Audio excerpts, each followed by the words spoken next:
some people say this is the first time the president's come to do some diplomacy. It's not. During his first term, he invited 10 of us from the House to go play basketball on the White House lawn, and that was, we won and we were never invited back. No.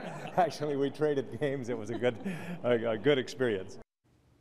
That was Jeff Flake there making a joke, to be sure. But if you think not getting invited to the White House because you want a hoop game is pretty petty, just wait till you hear what some lawmakers are saying to and about the president. And Andrew, it's not just he said, she said. This really is a window into just how things have gotten off the rails in Washington. And what's worse is this was all scripted and choreographed, Rich. House leadership determined who was going to ask questions to the president yesterday, and they oversaw everything that was asked. And yet, first question from Oklahoma's Jim Lankford: why did the president call the DCCC chairman, Steve Israel, on election night before he called John Boehner? The answer, which Boehner confirmed, is that the president did call Boehner, but the speaker was already asleep. You could have just asked the speaker. It only got worse from there. After hearing there was white smoke coming from the Vatican yesterday, Missouri's Billy Long asked, does this mean the White House is open for tours?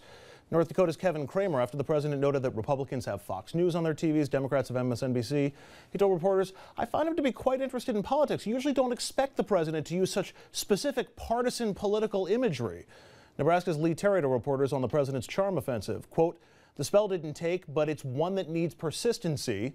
Made-up word, adding, I had 2 years with President Clinton and had 3 different conversations with him. This one, I've never had a hello back and forth from waving to him from 10 feet. I really think that's demonstrative of why there's so much distrust. Colorado's Cory Gardner turning the president's rejection of entitlement reform without revenue into an attack. Quote, he seems to be more of the mind of sort of extracting a pound of flesh. Republicans not happy that after that meeting the president then spoke to O of A, that's Organizing for Action, an advocacy group that sprouted from the president's re-election campaign. Lankford again angry the president actually wanted to, quote, advance the White House legislative agenda.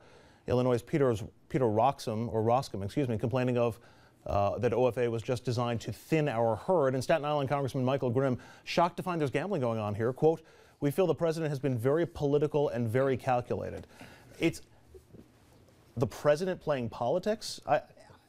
It's surprising that would be such an issue, but when you go back to he didn't call the speaker before anybody, he's mean to us. Jake, this is why people hate this crap. No, but this is why they hate this. I'm telling you, you hear this the same thing as me. You have a drink with your buddies, the last thing you want to do is talk shop. They hate it because of this stuff. It's like, with everything going on, with the sequester, with the budget crisis looming here, you guys are into this petty, infantile crap. It just drives people crazy. And you know what? I understand why. I absolutely agree. I feel like dealing with my son. You know, Billy hit me. Well, I don't care if he hit you first or hit you second. You're going to go down and you apologize. Look, the president is trying to fix the situation. I think the speaker is. But I think the back and forth, and both sides are to blame. They've both come out of closed-door meetings and gone and leaked stuff. Both sides are to blame here. But somebody has got to step up and be a leader. The president got elected to lead. He needs to step up and lead and stop playing politics. Going out and advancing your agenda is not playing politics. That's just the real world. But Dominic, I got to tell you, I can't remember a time where, when everybody looks at the calendar and say, well, they'll get a deal done because they don't want to get to this point. You can't say that anymore. No, you can't say that anymore. And you can't, and he said it. There's this chilling effect right now within the Republican Party that if you do anything, I mean, for crying out loud, Orrin Hatch had to fight for his life to keep his job. Dick Lugar lost his job, right? Republicans, if they do anything, they got a primary on their hands. And do they really need it in their lives, right? No. And it's just, it's amazing. And I think people say, well, after the election, it'll get better. In any ways, it's got worse. Guess what? It's never going to get better. And I agree with you, Jake. Somebody has to step up. I mean, and something that we all have stated repeatedly over the last weeks and months. I'll take you one deeper, if you will, Richard. Let's say a Republican wins right after President Obama, right? What do you think the Democrats are going to do? Yep. They're going to say it's payback time for the way you treated our guy. And this is going to go on and on and on. Couldn't a Republican score points and say, you know what, we need to bring a little common sense to the table? I mean, could he play to the middle and still survive? I mean, I assume not if he was from the middle of Oklahoma. But John McCain's made a career of being a maverick and going over to the sides. Not I think if 13 years. Well, I think if you pick the right issue, and I think Republican or Democrat, if they don't come to an agreement this time, I think they're all going home. The American people might not have be a bad had thing. You mentioned 3 letters, O of A, okay? And Jake will tell you from the consulting world, the idea that you got a database with not just names, but every single thing, and these people either wrote you checks or volunteered for you.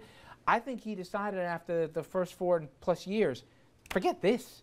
I'm going to start going to them, and this will maybe shock the system a little bit. I'm going to go around the political system, and I'm going to have them put pressure, going to have them spend money. I'm going to have them, fill up the... But isn't this the same? I mean, every president comes up with an agenda and then starts campaigning around the country for it. There was also all this talk about, the president spends too much time campaigning for his policy. But you know the answer? This is just SOP. You remember George W. Bush had all these press conferences with the backdrops that making America stronger, solidifying our defense, or whatever the 3-word mantra would be behind him. It's just that Obama's maybe more effective at it because he's got the database of names. I think you're overthinking this. I think for me, this is the most chilling thing if you care about this. With real important stuff ahead of us, there's no incentive for either side to move. And the president wants to move, and I think Boehner wants to move. He doesn't need this to basically, who needs this in their life? Imagine you're that guy. I actually feel bad for Boehner. Here's the speaker, and what does he have to do? He's got to herd cats on one side here, do what they want, but at the same time try and get a deal done so he's not holding this thing in limbo, because he knows this is not good for the American economy. Well, I think that is the motivation. I think the American economy, they're all the Congress screams the sky's falling every single time we get into this situation. They don't do anything, the sky doesn't fall. I think this time the sky might fall. We got some serious fiscal issues here, and I'm telling you, they've got that motivation. If they're true patriots and true Americans and they're there for the right reason, I think they'll do the right thing. And I think they're all gone, Republican or Democrat. If they don't come together, I mean, the president had PR working on he lost the PR game, I thought, on the sequester when it wasn't as bad as advertised. He's now shown as doing the outreach. He's on Capitol Hill. He physically showed up. And the answer from Republicans is he didn't show up sooner. He's not saying the right thing. I really think this could hurt the Republican Party. Well, we've sufficiently depressed you, I think, enough on this issue, so we're going to switch gears. And when we come back, we're going to turn the issue again on Capitol Hill, but an issue very fresh in many of our minds, obviously in the aftermath of Newtown guns. And more specifically today, there was a vote on assault weapons and whether or not it's time to bring the ban back.